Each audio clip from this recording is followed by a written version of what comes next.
All right, Psalm 46. This is a beautiful chapter. I've been looking forward to this one. At this point, this one is a little bit more generally attributed to the time frame of Isaiah. It could be during the writings of Amos. It bears a lot of similarities to Amos and Isaiah, and many scholars suggest that it may have been written during, possibly around the supernatural defeat of Assyria's army. That's in Isaiah 37. That took place around 701 BC. So in this psalm, the sons of Korah encourage the faithful remnant to set their hope in God as they endure persecution and tribulation, with hope set in the promised peace of the Messianic age. I love it. All right, so continuing on with Psalm 46, he says, God is our strength and our refuge, a very present help in a time of trouble. This is a pretty popular psalm, so you might have heard it before. Therefore, we will not fear, though the earth gives way. Now, that's an important distinction. He's describing a fearful circumstance, but he's describing the faithful remnant are not fearful in this circumstance. Therefore, we will not fear, though the earth give way, though the mountains be moved into the heart of the sea, though its waters roar and foam, and though mountains tremble at its swelling. Now, interestingly, opinions are a little bit mixed on verse 2 on whether or not this earthquake is literal or figurative. Amos and Isaiah both refer to literal earthquakes, and Zechariah documented a significant earthquake during the reign of Uzziah, which was around 790 to 739 BC. But biblical depictions of the end of the age are replete with figurative and literal shaking. So it could have very well been that the sons of Korah are intentionally using kind of a double meaning, that there is literal earthquakes, but there's also a figurative shaking of the structures and systems of society around the world. But even though there's all of this shaking going on, there is a river whose streams make glad the city of God. There's a difference happening here where, in one sense, the waters were all mixed up and roaring and foaming, but instead, for God's city, the streams are so different. The waters are described so differently. They're calm, they're untroubled, they're unmoved, they're pleasant, and they bring gladness in the city of God, the holy habitation of the Most High. Here, of course, he's speaking of Jerusalem. Now, imagine if this really were right after all of Sennacherib's army were destroyed, when the angel of the Lord showed up and saved Jerusalem from a mighty army. And so imagine that sense of, here have come these nations, the nations are troubled, and the angel of the Lord struck down these wicked armies. And here in Jerusalem, there's of course going to be gladness and celebration and rejoicing. That's kind of a suggestion. We don't know for certain if that's the exact setting, but you can imagine what that would have been like. God is in the midst of her. She shall not be moved. God will help her when morning dawns. It's this unmovable, unshakable, kind of permanent restoration that's promised at the end of the age that is often described by Isaiah as this dawn. It's this perpetual sunrise that is renewed strength, renewed energy. It's never waning. It's ever increasing. It's a beautiful, beautiful promise, specifically for the Messianic age, but even that the saints in Isaiah's day, the people of God in Isaiah's day, leaned on as a promise of deliverance from the Assyrian army. So here you go, the nations rage, the kingdoms totter, but God utters his voice and the earth melts. And this is where a lot of scholars and commentators will admit that up here, probably when we have the waters are roaring and foaming, usually are figurative language for the trouble among the nations, that the waters kind of represent the nations of the earth. And there's trouble, there's turmoil, there's roaring, there's foaming. And even here, there's the nations are raging.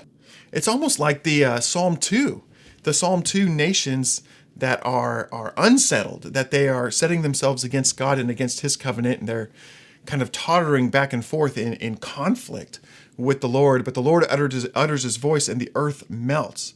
Now, there's a couple of cross references that I've thrown in that I'll just read to you real quick. These are all available in the notes. In fact, I'll try to pull it up so you can see. If you've got the notes, you can see these for yourselves. It's a little bit easier to see than on screen. But Isaiah 13, Isaiah says, therefore, all hands will be feeble, and every human heart will melt. In Psalm 68, the psalmist says, as smoke is driven away, so you shall drive them away. As wax melts before fire, so the wicked will perish before God. Isaiah 13 again, as the sound of a tumult is on the mountains, of a great multitude, the sound of an uproar of kingdoms, of nations gathering together, the Lord of hosts is mustering a host for battle. All right, and then Isaiah 33. Isaiah says, at the tumultuous noise, people flee when you, speaking of the Lord, lifts yourself up. Nations are scattered. The Lord is exalted, for he dwells on high. For he will fill Zion with justice and righteousness, and he will be the stability of your times, abundance of salvation, wisdom, and knowledge. The fear of the Lord is Zion's treasure. Awesome kind of cross references there. Let's bring this back up, because here we are just in context of, I accidentally scrolled too far down. The nations rage, the kingdoms totter, but God utters his voice and the earth melts. The Lord of hosts is with us. The God of Jacob is our fortress. So come and behold the works of the Lord, how he has brought desolations on the earth. And what he's referencing there really is his judgment of the wicked, how he's addressing oppressors, and those who've exploited the poor and those who've sought to destroy God's people and opposed his covenant are desolate. And instead, the Lord has strengthened his people. He's brought restoration. The city's been delivered. God is our fortress. There's this awesome kind of celebration of victory that ultimately is experienced at the return of the Messiah and the establishing of the Messianic age, but has interim fulfillments throughout history, like what happened with Hezekiah and the deliverance from that army. It's awesome. Then we've got, this promise. We got to hold on to this promise.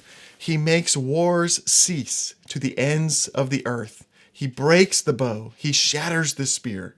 He burns the chariots with fire. A lot of times we try to look around at the trouble that's happening around us, just in current events and in the news, and there's all this turmoil, there's conflicts, but we know the end of the story, that in the end, wars cease to the end of the earth. How amazing is that? Like, it's a total, global, comprehensive peace. Isaiah referenced this, and I'm sure I've put this in the notes. Yeah, absolutely. In Isaiah chapter 2, verse 4, and Micah says the same thing, but he says, God will judge the nations. He will decide disputes for many peoples, and they will beat their swords into plowshares and their spears into pruning hooks. Nation will not lift up sword against nation, neither will they learn war anymore. That's Isaiah chapter 2, verse 4. And I love to see those little parallels and cross references. And then you've got the voice of the Lord saying, be still and know that I am God. I will be exalted among the nations. I will be exalted in all the earth. The Lord of hosts is with us. The God of Jacob is our fortress. Like, what a powerful promise that would be to set your faith in your heart. How much courage you feel like that song would give to a people of God. So much so that you can now understand why they would say in verse 2, though the earth gives way, we will not fear. Because why? Because we know the end of the story. And what's so amazing about verse 10, I just want to wrap up this chapter with this. This is really compelling to me to compare the imagery of God speaking to the troubled waters of the nations. He says, be still to the nations. But this is the same words that Jesus said to the troubled Sea of Galilee in Mark 4:39 when Jesus calmed the storm on the Sea of Galilee. The same man who spoke peace to the Sea of Galilee speaks the same words again. Peace, be still to the nations. And this is what happens. He makes wars to cease to the ends of the earth. And God is exalted among the nations. I'll be exalted in all the earth. It's such a cool promise and such a neat parallel to think that, I don't know, there's maybe some relationship there. It'd be kind of cool if in the back of Jesus' mind, as he's speaking to the troubled waters of Galilee, he's thinking of this verse and speaking those words to the troubled waters of the nations. All right, that's going to do it for Psalm 46.